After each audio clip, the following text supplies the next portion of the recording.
the things that will slow your production down is wasted movements. And a prime example is we're gonna reach all the way out here. We're gonna come in, we're gonna take our scoop. And we're gonna throw this all the way out there.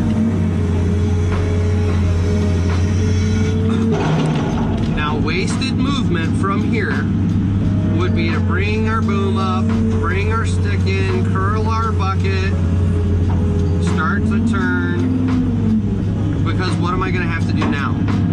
I just brought the stick in, I just boomed up, and I just curled my bucket, but in order to take my next scoop, guess what? Stick's got to go out, boom's got to go down, bucket's got to uncurl a little more. I'm pretty much where I just started over there.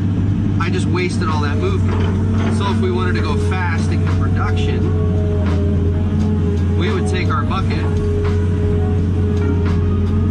swing it over the hole, we're gonna throw it out there, and all we're gonna do is turn back. And now we're already set up, we haven't wasted any time, any movement, and we're already making our next pass. So that doesn't seem like a lot until you start adding up how many times you do this in a day. So I'm just gonna pluck an example from when I was down in Texas running. And I just do a pass. And I actually like to angle my bucket down so I get it down even further. Now I can comfortably spin. Back around, you're going to see there's no rubbing, there's no new rubbing from the counterweight because we cleared that area. Make sure you clear room for your counterweight so you don't damage the machine and you don't look like a rookie. So that's another tip.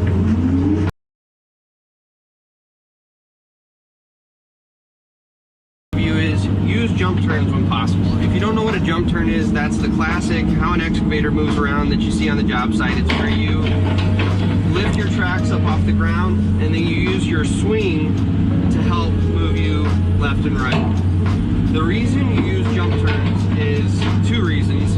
One, it's a lot easier on your final drives because they're not having to power the machine one way or another in this, especially like right now when I'm on this pile of really soft material.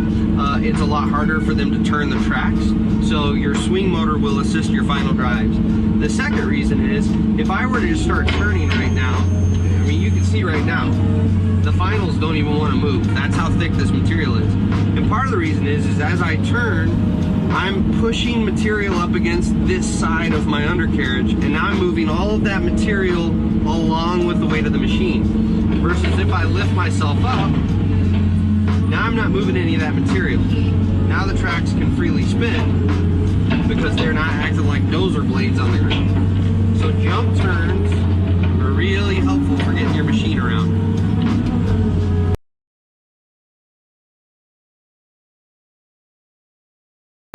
That I see a lot of guys not take the time to do, but good operators always take the time to do it, is to level yourself a pad. So it's not as important when you're just hogging material like we are now, but especially anytime you're doing any sort of precision digging, take 2 or 3 minutes to level yourself a pad. Because otherwise what happens, you can probably see it right now, we're sitting at a pretty good slope this way. And so if I'm trying to, let's just act like we're going to dig out here in the field, you can see there's at least a 2 or 3 inch difference from where my tooth is hitting on the right to where it's off the ground on the left. If I try to dig a nice flat hole, it's going to take a substantial amount of work for me to do a decent job of getting it close, and then I'm going to have my labor doing a crap load of handwork in the hole to get it the rest of the way flat. Versus if I take my 2 minutes here to level my pad off, and then we'll track up on it.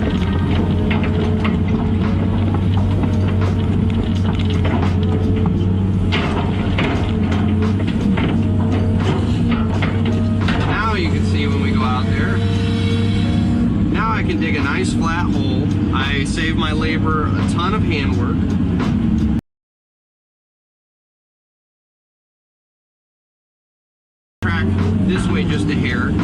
to go downhill, you can shore yourself up. So we'll take a little material and we're going to throw it right here against our track. And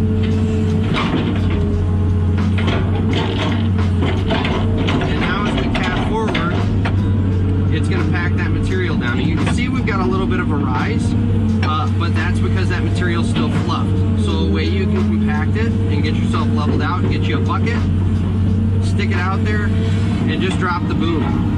And I don't know if you could see it on the camera, but I could definitely feel in the machine, we sank about 2 inches on these tracks, and now I'm nice and level. So that's a real quick way to get yourself up there.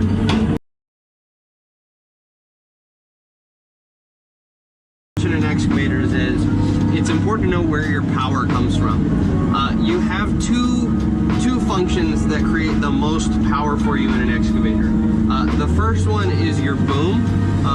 Your boom up has a ton of power when it comes to lifting, and then you also have your bucket curl and uncurl is pretty powerful. The weakest function on an excavator is your stick.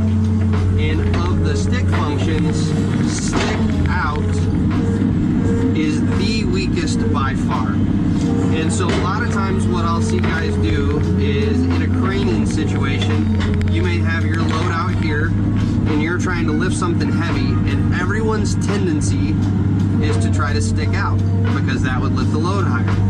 Well, what happens, especially when you get out there a ways and you got a heavy load, is that stick cylinder is not powerful enough to push that stick out with a heavy load on it. So there's a couple options of what you can do. The first, if you've got overhead room, the first thing you can do is use your boom cylinders and boom up. You're gonna have far more power with the boom cylinder. The other thing you can do is, if that chain is on the back of the bucket, which 99% of the time, in fact, I would say almost every time I've ever seen anything hooked to a bucket with a chain that you're lifting heavy, you should never be lifting with the teeth. If you're lifting any heavy load with the teeth, you need to reconsider what you're doing. That is a terrible idea. So you need to have a proper lifting eye, which normally is either up at the knuckle where the bucket attaches, or it is welded to the back side of the bucket. And so what you can do instead of using your boom cylinders is you can uncurl your bucket, and that will give you a lot more power than your stick cylinder will give you. Another way